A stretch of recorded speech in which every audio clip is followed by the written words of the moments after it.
તલ સાંકળી બનાવવા માટે મેં અહીંયા આટલા તલ લઈ લીધા છે। ચાલો આપણે પાક લઈ અને તલ સાંકળી બનાવી લઈએ।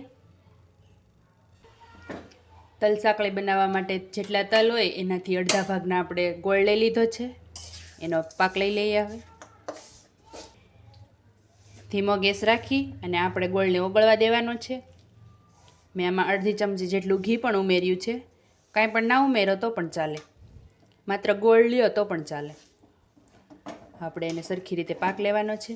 આપણે જે ચૂરમાના લાડુનો પાક લઈએ એવો જ આમાં પાક લેવાનો છે ખાલી।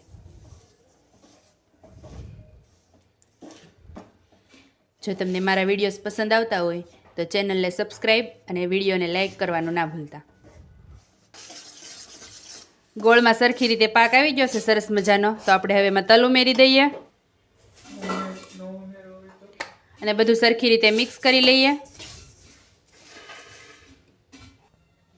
આપણે જ્યારે તલ ઉમેરીએ ત્યારે જ ગેસની ફ્લેમ ઓફ કરી દેવાની છે। હવે આ બધું મિક્સ થઈ ગયું છે તો આપણે એક ડીશમાં લઈ લઈએ એને। આ ડીશમાં મેં નીચે તેલ લગાવી દીધું હતું અને એમાં હવે પાથરી દીધી છે આપણે તલ સાંકળી। તો તૈયાર છે આપણી તલ સાંકળી।